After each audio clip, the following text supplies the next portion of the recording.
Christmas ಹಬ್ಬದ ಹಾರ್ದಿಕ ಶುಭಾಶಯಗಳು.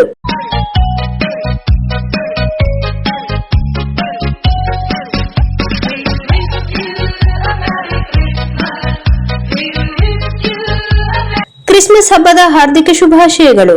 ಸಿರಿಮಾನ್ಯ ಗೌರವ ಅನಿತಾ ಶಾಸಕರು ದದ್ದಲ್ ಬಸನಗೌಡ ಅವರು ಶಕ್ತಿನಗರಕ್ಕೆ ಚರ್ಚ್ಗೆ ಆಗಮಿಸಿ ಶುಭಾಶಯನ್ನು ಕೋರಿ ಕೇಕ್ ಅನ್ನು ಕೊಡಲಾಗಿದೆ. ನಾವು ಕಾಂಗ್ರೆಸ್ ಪಕ್ಷದ ಎಲ್ಲಾ ಹಿರಿಯರು, ಎಲ್ಲಾ ಜಾತಿ ಜನಾಂಗ ಸೇರಿ ಫಸ್ಟ್ನೇ ಚರ್ಚ್, ದೊಡ್ಡ ಚರ್ಚ್, ಕ್ಯಾಥೋಲಿಕ್ ಪ್ರಾರ್ಥನೆ ಮಾಡಿ ಕೇಕ್ ಕಟ್ ಮಾಡಲಾಯಿತು. ಎರಡನೆಯ ಲೇಬರ್ ಕಾಲೋನಿ ಬಸವಣ್ಣನ ಗುಡಿ ಹತ್ತಿರ ಚರ್ಚ್ನಲ್ಲೇ ಕೇಕ್ ಅನ್ನು ಕಟ್ ಮಾಡಿದ್ದೇವೆ. ಮೂರನೆಯದು ಮಾತಾಡಿ ಚರ್ಚ್ನಲ್ಲೇ ಕೇಕ್ ಅನ್ನು ಕಟ್ ಮಾಡಿ ದದ್ದಲ್ ಬಸನಗೌಡ ಅವರ ಕುಟುಂಬದವರಿಗೂ ಚರ್ಚ್ ಫಾದರ್ ಆಶೀರ್ವಾದ ಮಾಡಿದರು. ಮುಂದಿನ ದಿನಮಾನದಲ್ಲಿ ಅವರು ಮಿನಿಸ್ಟರ್ ಆಗಲಿ ಎಂದು ಹಾರೈಸಿದರು ಮತ್ತು ಚರ್ಚ್ನಲ್ಲಿ ಫಾದರ್ ನೇತೃತ್ವದಲ್ಲಿ ಕೇಕ್ ಅನ್ನು ಕಟ್ ಮಾಡುವ ಮೂಲಕ ಪ್ರೇಯರ್ ಮಾಡಲಾಯಿತು.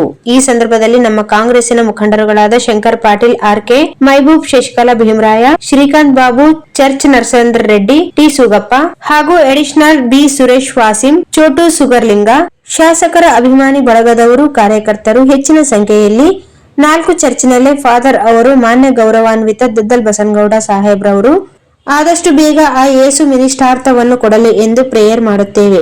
ಈ ವರ್ಷದಂತೆ ಪ್ರತಿ ವರ್ಷ 10 ವರ್ಷದಿಂದ 2 ಬಾರಿ ಶಾಸಕರಾಗಿದ್ದಾರೆ. ಆಗಿನಿಂದ ಇಲ್ಲಿಯವರೆಗೆ ಚರ್ಚ್ಗೆ ಪ್ರತಿಯೊಂದು ದೇವಸ್ಥಾನ, ದೇವರು, ಜಾತಿ ಮತ ಮರೆತು ಆ ಒಂದು ಸೇವೆಯನ್ನು ನಮ್ಮ ಶಾಸಕರು ಪಾಲ್ಗೊಂಡಿದ್ದಾರೆ.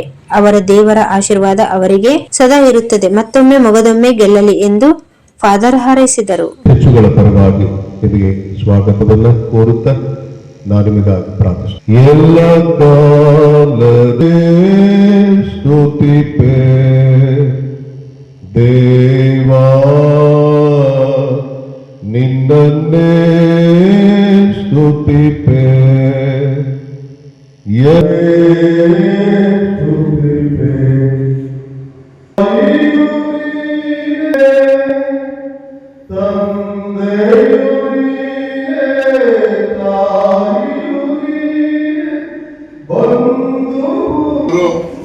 ಅವರ ಆಪ್ತರ ಕಡೆಯಿಂದ ನಮಗೆ ಕೇಕನ್ನು ಕೂಡ ಕಳಿಸ್ತಾರೆ. ನಮಗೆ ಕ್ರಿಸ್ಮಸ್ ಹಬ್ಬದ ಶುಭಾಶಯಗಳನ್ನು ಕೂಡ ಹೇಳುವರಾಗಿದ್ದಾರೆ. ಅದೇ ರೀತಿಯಲ್ಲಿ ಸಮಯದಲ್ಲಿ ಒಂದು ಮಾತನ್ನು ಹೇಳಬೇಕು. ಕಳೆದ 2 ವರ್ಷಗಳಿಂದ ನಾವು ಕೇಳ್ತಾ ಇದ್ದೇವೆ, ಒಂದು ಮನೆಯಲ್ಲಿ ಇಟ್ಟಿದ್ದೀವಿ, ರೋಡ್ ಒಂದು ನಮಗೆ ರಿಪೇರ್ ಮಾಡಿಕೊಡಿದೆ ಅಂತ. ಈ ವರ್ಷ ನಮಗೆ ನಮ್ಮ ಸಾಹೇಬ್ರ ಕಡೆಯಿಂದ ಅಥವಾ ನಮ್ಮ ಪ್ರದೀಪ್ ಸಾಹೇಬ್ರ ಕಡೆಯಿಂದ ಅದನ್ನು ಮಾಡಿಸಿಕೊಟ್ಟಿದ್ದಾರೆ. ಮುಂದೆ ಕೂಡ ಮಾಡುವರಾಗಿದ್ದಾರೆ. ಹೆಚ್ಚಾಗಿ ಅವರನ್ನು ಆಶೀರ್ವದಿಸಲಿ. ನಮ್ಮ ಸಾಹೇಬರು MLA ಸಾಹೇಬರು ಅವರನ್ನ, ಅವರ ಕುಟುಂಬವನ್ನ ದೇವರು ಹೆಚ್ಚಾಗಿ ಆಶೀರ್ವದಿಸಲಿ. ಅವರಿಗೆ ದೇವರು ಒಳ್ಳೆ ಆರೋಗ್ಯ ಕೊಡಲಿ, ಇನ್ನೂ ಉನ್ನತ ಪ್ರತಿಭೆಯನ್ನು ಕೊಟ್ಟು ದೇವರು ಗಮನಗೊಳಿಸಿ. ಹಾಗೆ ನಾವು ಸಭೆಯಾಗಿ ಇವನು ಕೂಡ ನಾವು ಆಶೀರ್ವದಿಸುವವರಾಗಿದ್ದೇವೆ.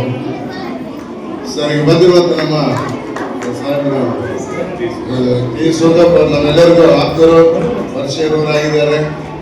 ದೇವರನ್ನು ಕೂಡ ಆಶೀರ್ವದಿಸಲಿ.